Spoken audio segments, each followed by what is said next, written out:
בואו נלך לתכלס, אוקיי? אתם פה, הקורס הזה הוא על קולנוע דוקומנטרי. אתם אמורים להביא בסוף הסמסטר כל אחד מכם סרט דוקומנטרי. עשית, אני רואה שאתה כבר עושה סרט, כן? אתה רוצה לספר לי מה זה?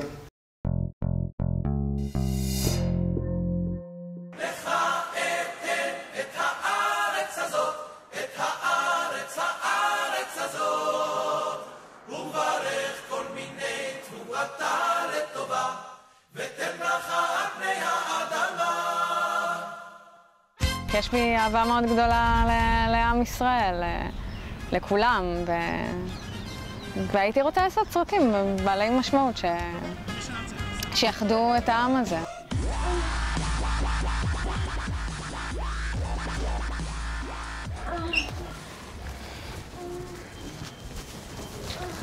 את יושבת בחדר הזה, אמא שלך ואבא שלך לא שם, למה את קמה ויוצאת?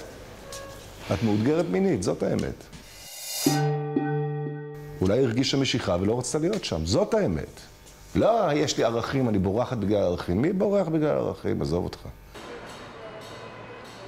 היא לא משתחררת והיא נשארת מאוד תקועה בעצמה, היא כאילו אונסת אותנו לקבל את הרעיונות שלה שהיא בעצם המיעוט, וזה די מטאפורה למה שקורה במדינה היום. לא תמיד צריך פרובוקציות, אפשר לעשות עוד דברים בשביל לאחד את עם ישראל, להביא לו איזושהי משמעות, ערכים. אתם מסכימים איתי?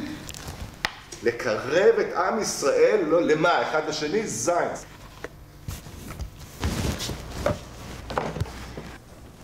בדירה די נחמד לי, עם בחורות מאוד מקסימות. יש לנו קצת חלוקות על הכללים בדירה, אבל נראה לי שבגדול אנחנו בסדר. תעזבי את המזרון שלי. לכי, תשטפי כלים.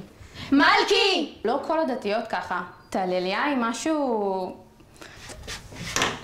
מה שחשוב זה להקשיב ולהתערב רק בזמן. יאללה, בוא נשב, נו מה את זה. בוא נשב, בוא נשתה משהו. אני פשוט שומרת נגיעה. באמת? באמת, כן. די.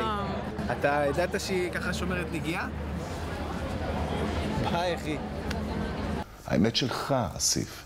מה האמת שלך, אסיף? זה סרט על למצוא את הגבולות שלך במקום שלכאורה אין בו גבול.